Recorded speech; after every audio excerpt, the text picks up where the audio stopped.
Hello les amis, hello les libellules, c'est Christelle et je vais vous faire donc la lecture de ce jeu numéro 1, numéro 2, numéro 3 auquel vous avez participé.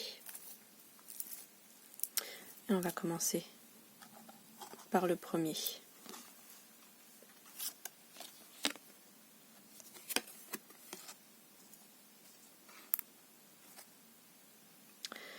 Bénissez les autres, vous sèmerez la lumière. C'est comme l'impression d'aller butiner. Et qui dit butiner dit déplacer le pollen. Et donc dit poser des graines ailleurs. C'est comme ça que vous vivez l'amour en fait. Parce que la question c'est ça, comment je vis l'amour. Là j'ai l'impression qu'on est plus dans un amour inconditionnel. C'est ça, vous déposez des graines au fur et à mesure. Vous bénissez les autres, vous sèmez la lumière. Le mot bénédiction a des racines latines qui nous informent sur son sens profond. Bene, dit serré, signifie dire du bien. Bénir quelqu'un, c'est attirer sur cette personne des bienfaits, des grâces. Chaque fois que vous bénissez quelqu'un, vous semez la lumière. Je peux créer mon propre bonheur comme je peux créer mon propre malheur par une simple parole. Si je décide de bénir l'autre, je crée à la fois son bonheur et le mien. Cela dépend uniquement de ce que je me raconte comme histoire. Je peux le vérifier en créant son opposé, en observant ce qui se passe dans mon corps. J'apprends ainsi à garder de la souplesse dans mes interprétations et à gagner en légèreté. Pour toi, l'amour, comment tu vis l'amour, c'est l'amour inconditionnel, l'amour que tu partages, l'amour où tu délivres en fait.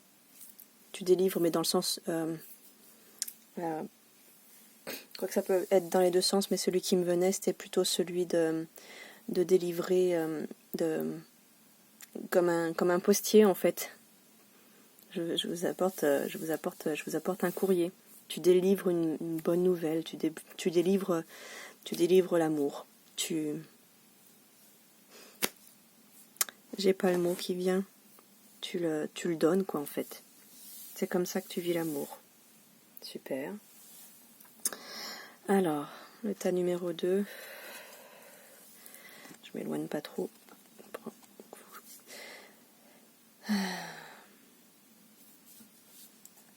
Ok.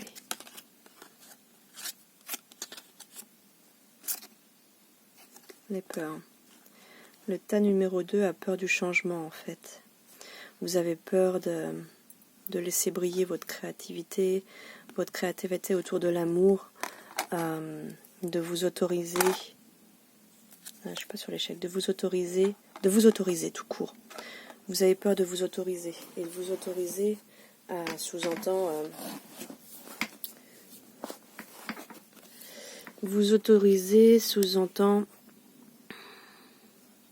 de prendre des risques. De prendre le risque d'aimer à nouveau, d'être aimé à nouveau, de souffrir à nouveau.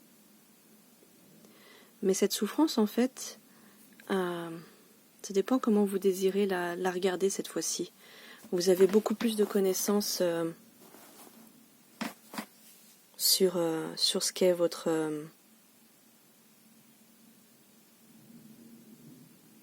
choix à la souffrance. Votre choix au bonheur et à la souffrance. L'échec existe simplement si vous croyez que vous devez atteindre tel ou tel but de telle ou telle façon. Sinon, il vous reste le droit de vivre des expériences et d'orienter votre vie à la lumière de ces expériences.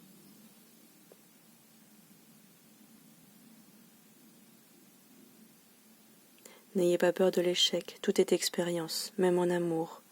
En amour, ça vous permet de, éventuellement, valider ce qui est ok ou pas avec vous, dans une situation, dans un échange, dans le duo avec l'autre.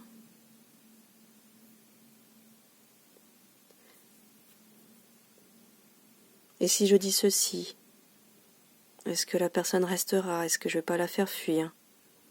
Non mais si tu le dis pas, tu te fais fuir.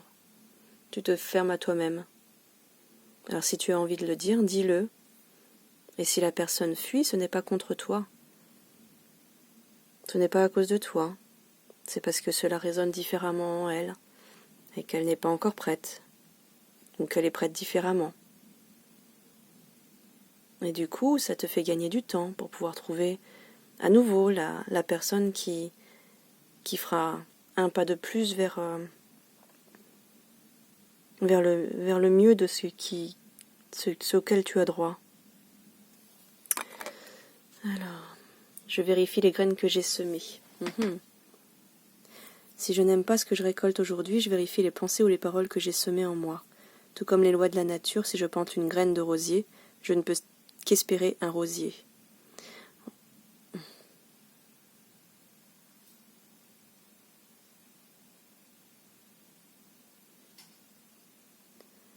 En fait, tout est dit. Tout est dit là-dedans. On me demande de ne pas en rajouter.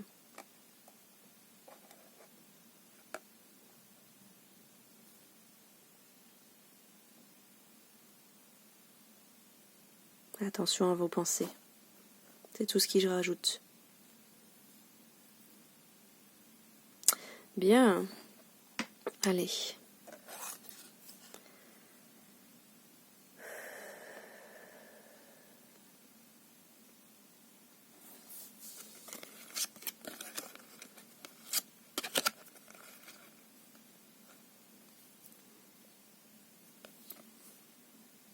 On est dans le duo, on est quand même dans l'association, on est quand même dans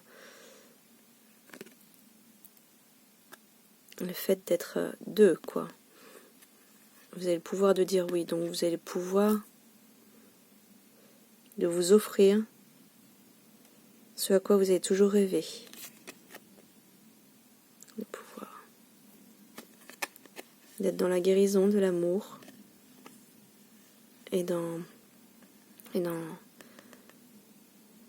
le plexus solaire, mais c'est pas ça qu'on voit, et dans le rayonnement de qui vous êtes.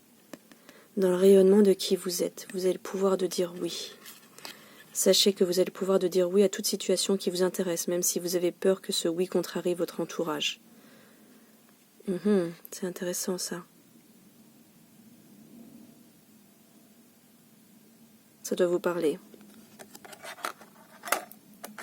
Ça doit vous parler. Je ne suis jamais seule si je me parle positivement quand je suis seule. Je me sens seule quand je me parle avec peur ou jugement. Mais je remarque que je me sens entourée ou connectée avec mon environnement quand je me parle avec bienveillance. Je ne suis jamais seule. Je ne suis jamais seule, je ne suis jamais seule. Et c'est pour ça qu'aujourd'hui vous avez le pouvoir de dire oui. Oups. Ok. Vous avez le pouvoir de dire oui. Vous avez le pouvoir de dire oui au fait d'être deux ou d'être seul. L'amour, ça peut être ça pour vous aussi. Ça peut être effectivement de vivre chacun de son côté, de ne pas s'engager comme tout le monde le fait, de la même manière. Mais c'est pas pour autant que ce n'est pas un engagement pour vous, en tout cas de votre personne, de qui vous êtes, de vos... C'est un engagement à votre manière. Ça se trouve, c'est possiblement celle de l'autre aussi. Donc vous pouvez vous être retrouvés comme ça.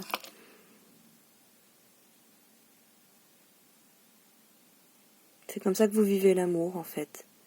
En étant déjà extrêmement bien avec vous-même. Seul. Seul dans le sens... seul. Seul dans le sens... pas un autre humain avec vous. Physiquement, tout le temps. Ou même à un moment.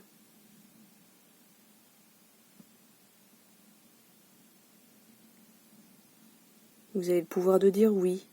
Je suis aussi très bien tout seul dans ma vie, toute seule. Et si j'échange des choses avec des personnes, parfois, c'est très bien, ça me convient, c'est parfait. Waouh! On a trois modèles bien différents de l'amour et j'adore. Très bien. Ben, écoutez, vous me direz ce que vous en pensez. Je vous souhaite de briller de tout l'amour que vous êtes et d'illuminer, de rayonner déjà pour vous et de rayonner tout autant autour. Je nous aime. Belle journée.